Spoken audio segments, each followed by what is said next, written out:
இந்த மாதிரி வெள்ளை துணியை போடுறவனோட கலர் கலராக ஜிகு ஜிகு ஜிகு ஜிகுன்னு ட்ரெஸ் போடுறவங்க தான் இன்னைக்கு மவுஸ் அதிகமாகி போச்சு இந்த பிரபஞ்சத்தில். ஏன்னா ஜாதகம் அப்படின்றது நல்ல ஒரு விஷயம் புரிஞ்சுக்கணும். ஜாதகம் இந்த ஜோதிடம் எல்லாம் அழிஞ்சு கிட்டத்தட்ட 1000 வருஷத்துக்கு மேலே ஆகிப்போச்சு.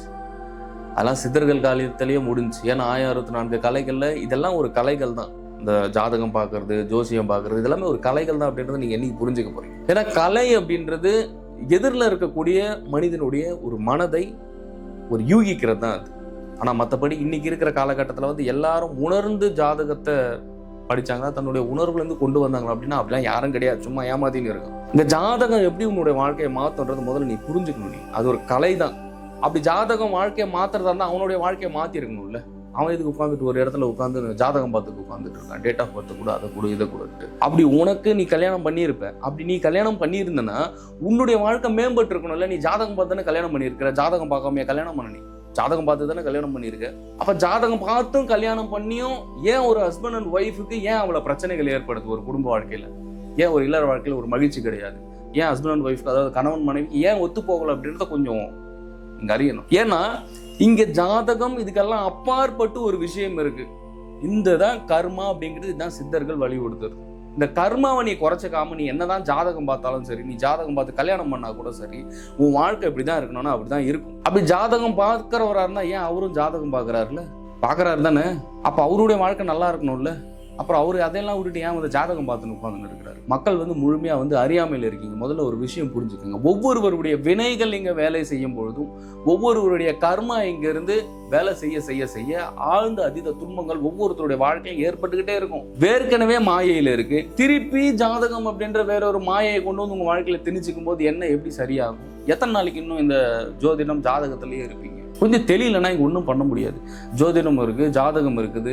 எங்கே அடுத்தது என்ன நடக்க போகுதுன்னு கணிக்க சொல்லுங்க பார்ப்போம். கணிக்க சொல்லுங்க. சும்மா எல்லாம் அடிச்செல்லாம் விடக்கூடாதுங்க. நிறைய பேர் அதான் இங்கே பண்ணிக்கிட்டு இருக்காங்க. உன்னுடைய வாழ்க்கையை உன்னால் கெஸ் பண்ண முடியல. நீ எப்படி இன்னொருத்தருடைய வாழ்க்கையை நீ குணப்படுத்த முடியும்? இன்னொருத்தருடைய வாழ்க்கையை தீர்மானிக்கிறதுக்கு உனக்கு என்ன அதிகாரம் கொடுத்துருக்காரு இறைவன்? இந்த ஜாதகம் இதெல்லாம் சும்மாங்க. அதெல்லாம் எப்பயோ காலி, அதெல்லாம் எப்பயோ அவுட். ஆனால் ஒவ்வொருத்தருக்கும் வினைகள்னு ஒரு விஷயம் இருக்கு. அந்த வினைகள் நடக்கிறதுக்கு உண்டான ரெஃப்ளெக்ஷன் தான் ஒவ்வொருத்தருடைய லைஃப்ல வந்து ஆழ்ந்த அதீத துன்பங்கள் ஏற்படுத்துறதுக்கான காரணம். உங்களுடைய பொண்ணு இருக்கு, சரி, நீங்க கல்யாணம் பண்ணியிருக்கீங்க, நீங்க ஜாதகம் பார்த்து தான் கல்யாணம் பண்ணீங்க. அப்ப நீங்க ஜாதகம் பார்த்து கல்யாணம் பண்ணியிருக்கீங்கன்னா அப்போ நீங்க ஹஸ்பண்ட் ஒய்ஃப் நல்லா இருக்கீங்களா? பிரச்சனை இல்லாம இருக்கா? அப்புறம் திருப்பி போய் இன்னொரு திருமணத்துக்கு மறுபடியும் போயிட்டு ஜாதகம் பார்க்கறேன், நான் ஜாதகம் பார்த்து நான் கல்யாணம் பண்றேன்னா அப்ப ஜாதகம் பார்த்து உங்களோட பையனுக்கோ உங்களுக்கு பொண்ணுக்கோ கல்யாணம் பண்ணாலும் திருப்பி அந்த பிரச்சனை அங்க வருது. அப்ப அது ஃபெயிலியர் தானே. அப்ப எப்ப நீங்க அந்த ஜாதகத்தெல்லாம் தூக்கி போட்டுட்டு எப்ப நீங்க அந்த வினைகள் அப்படின்ற ஒரு விஷயத்தை புரிஞ்சுக்க போறீங்க? எப்ப நீங்க கர்மான்ற ஒரு விஷயம் இருக்கு, அதை தாண்டி இங்க ஒண்ணுமே பண்ண முடியாது. வினையை அறுப்பவனை எப்ப நம்ம போய் அடையிறது? வினையை அறுப்பவனுடைய அருளை எப்ப பெறது அப்படின்றத புரிஞ்சுக்கணும். அவனே சிவபெருமான், அவனே இறைவன். அப்பேற்பட்ட இறைவனை நீங்க என்னைக்கு அவனுடைய அருளை எடுக்க போறீங்க? ஏன்னா நீங்க எல்லாம் நினைச்சிட்டு இருக்கீங்க சிவபெருமான் வந்து சாதாரண ஒரு தெய்வம் அப்படின்ட்டு. கிடையாது. அண்ட சராசரத்துக்கும் அப்பாற்பட்ட ஒரு பெரும் சக்தி தான் எம்பெருமான் ஈசன். அவர் ஈசனுடைய அருள் கிடைக்கத்தான் முருகனா இருக்கட்டும், இருக்கிற எல்லா தெய்வங்களும் சித்தர்கள் முதற்கொண்டு எல்லாருமே போராடினது. ஒவ்வொருவருடைய வினைகள் குறைனா ஒன்றும் கிடையாது. சிம்பிள். ஒவ்வொருத்தருமே யோகா பயிற்சிகளே பண்ண ஆரம்பிக்கணும், தியானம் பண்ணணும். சித்தர்களா இருக்கட்டும், வள்ளலாரா இருக்கட்டும், இதை வந்து போன பட்டினத்தாரா இருக்கட்டும், பெரிய பெரிய மகான்களா இருக்கட்டும், எல்லாருமே தவம் தியானம் செய்துதான் தன்னுடைய வினைகளை கரைத்து வினைகளை ஒட்டு ஒழிச்சாங்க. ப்ராப்பரான ஒரு மெடிடேஷன் பண்ணணும். ஒன்றும் கிடையாது. இங்கே சரி பண்ணிட்டீங்கன்னா உங்கள் எதிரில் இருக்கிற எல்லா சூழ்நிலைகளுமே சரியாக ஆரம்பிச்சிடும். உங்களுடைய மனசு நிற்க மாட்டேங்குது ஒரு இடத்துல. அந்த வினைகள் செயல்படும் போது என்ன ஆகுதுன்னா உங்களுக்குள்ள இருக்கிற எண்ணலைகள் வெளிப்படுது.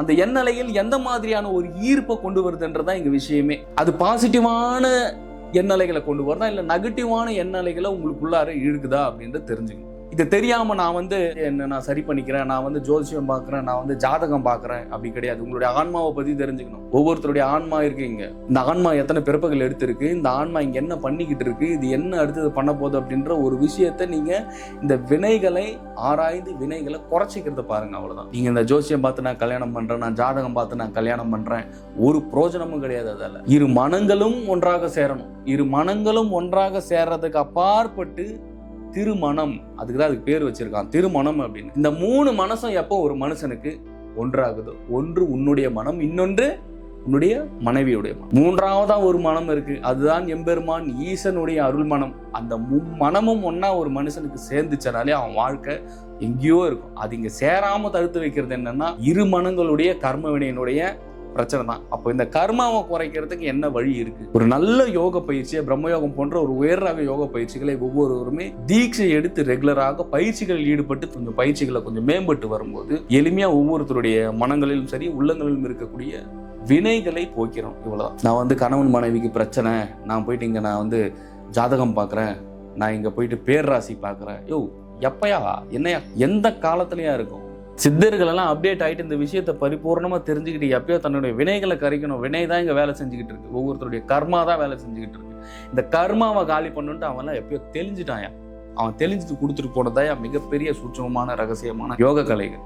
அது எந்த யோகமா இருந்தாலும் சரி. ஒரு மனிதன் யோக பயிற்சியை செய்யும் போது, ஒரு மனிதன் தியானத்தில் ஈடுபடும் போது அவனுடைய பூர்வ ஜென்ம கர்மாவாக இருந்தாலும் சரி, எவ்வித கர்மாவாக இருந்தாலும் சரி, அதை சரி செய்து உன் வினைகளற்ற ஒரு வாழ்க்கையும் ஒரு நல் வாழ்க்கையும் இறைவன் கொடுக்கறதுக்கு தயாரா இருக்க. நீ போயிட்டு இன்னொரு இடத்துல ஜோசியம் ஜாதகம் பார்த்துலாம் உன் வாழ்க்கையில நீ மாறிடனா வாய்ப்பே கிடையாது. முதல்ல உன்னுடைய ஆன்மாவை விழிப்படைய செய். உன்னுடைய மனதை அமைதிப்படுத்து. உன்னுடைய மனதை அமைதிப்படுத்தினா ஆட்டோமேட்டிக்காக உனக்குள்ள இருக்கிற உள்ளாற்றல் வந்து விழிப்படைய ஆரம்பிக்கும். உன்னுடைய ஆற்றல் விழிப்படைஞ்சுன்னா பிரபஞ்சமே உனக்கு என்ன தேவையோ அதை செய்யக்கூடிய சக்தியும் வல்லமையும் ஒவ்வொரு சித்தர்களும் மகான்களும் ஞானியர்களும் கொடுக்கறதுக்கு தயாரா இருக்காங்க. இன்னும் கூட இன்னும் எத்தனை காலத்துக்கு இப்படி இருக்க போறீங்கன்னு எனக்கு தெரியல, எனக்கு புரியல. இன்னைக்கு இந்த உடல்ல இருக்கும், நாளைக்கு இந்த உடல்ல இருந்து நம்ம இறக்க போறோம். இது எங்க போகுது? அப்ப நம்ம இப்ப இங்க எப்படி வந்தோம்? அப்ப நம்ம எந்த மாதிரியான ஒரு வினைகளை ஏத்துக்கிட்டு வந்திருக்கிறோம் அப்படின்ற விஷயத்தை தெரிஞ்சுக்கணும். ஃபர்ஸ்ட் எந்த ஜோதிடமும் எந்த ஜாதகமும் உன்னுடைய வாழ்க்கையை மாத்தாது. ஒவ்வொரு ஆன்மாவுக்குமே இங்க ஒரு கனெக்டிவிட்டி இருக்கு. அந்த ஆன்மாவுடைய கனெக்டிவிட்டி என்னன்றது தெரிஞ்சுக்கணும். அந்த ஆன்மா நமக்குள்ள எப்படி தொடர்பியல் ஏற்படுது, எப்படி மற்ற ஆன்மாக்கள் இறந்த ஆன்மாக்களுக்கும் நமக்கும் எந்த மாதிரியான ஒரு கனெக்டிவிட்டி இருக்கு தெரிஞ்சுக்கணும். ரொம்ப வாழ்க்கை கஷ்டமா இருக்கா? ஒன்றும் கிடையாது. காலையில எழுந்துக்க, யோக பயிற்சிகளை பண்ணு. உன்னுடைய மனசுல இருக்கிற கர்மா கொஞ்சம் கொஞ்சமா குறைய ஆரம்பிக்கும். உன் கர்மா குறைஞ்சிருச்சனாலே உன் வாழ்க்கை மாறிடும். இது செய்யாம வாழ்க்கை மாறிடணும் கடைசி வரைக்கும் உங்க வாழ்க்கைலாம் மாறாது, எதுவும் மாறாது.